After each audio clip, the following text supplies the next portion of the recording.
Todd, when you examine the stretches during the series where your team has carried play and been playing really well, what elements are they doing most that you want to try and make sure is there tonight? From our perspective? When your team's playing really well, what are they doing so well? Well, we're possessing the puck more than we're not, and that's rather simple. As far as an assessment goes, there's a lot of work that goes into it, face-offs, winning competitive 50-50 situations, and then playing with a little bit of pace. When we get bogged down, we're a little bit slower.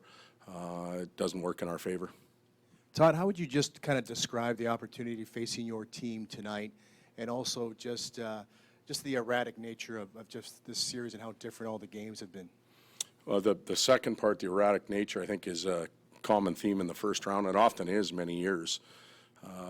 Going back, there's teams that come from behind in series and games, strange plays, a lot of emotion in that first round. The opportunity for us tonight, I hear a lot of the media asking questions about close out, and for me that's the wrong way of approaching it, because that's the back end of the game. That happens at the end. It's everything that goes into it. So we won't talk about closing them out. We'll talk about starting. We'll talk about things that we need to do well, and they have to happen from minute 1 through minute 60. They can't appear at minute 11, 12, or 13 because it could be too late. Todd, you got Nugent Hopkins has been on Joe Thornton, and yet in the overtime it was like Nugent Hopkins said to Joe, "Okay, now you stop me." Does that have to change somewhat? I mean, if your mentality, you're going to stop the superstar players, and Nugent and everybody have done a good job, but sometimes it should be the other way around, and they're looking at them thinking, "Now you stop me."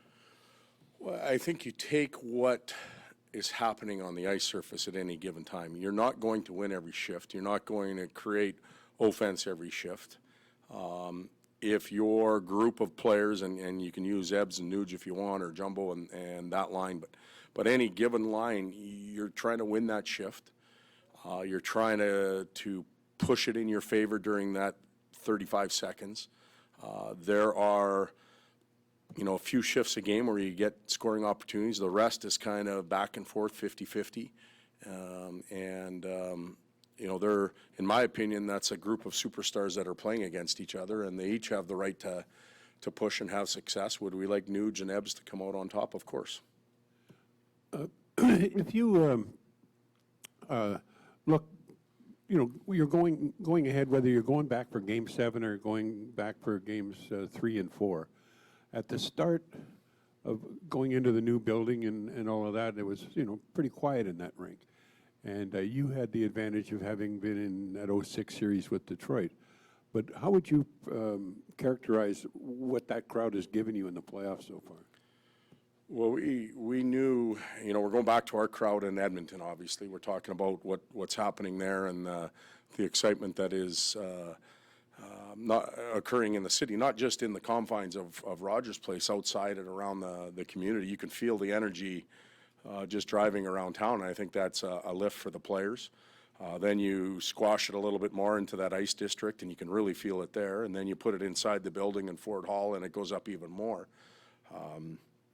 Teams have built slogans, I think of the Seahawks and those type of slogans around their fans. I don't know if we need to do that, because our fans just do their thing, and it's really exciting to be a part of.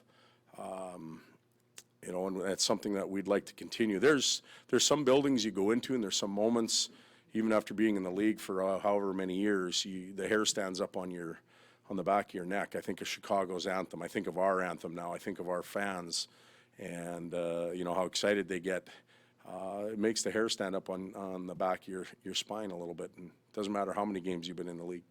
Todd, it seemed in overtime you were able to roll just about any line. You had your whole bench available to you. You feel like that's a big benefit to you, that if the flow of the game is such that you can keep everybody engaged, that works well for you guys? Well, that's what the plan is to keep everybody engaged and everybody finds a way to contribute. And I think all too often, it goes back to Maddie's question a little bit, is those top two lines kind of neutralize each other, and your third and your fourth lines tend to rise or fall to the occasion. We were lucky enough to get ours performing in Game 5, and we need that here in Game 6. Thanks.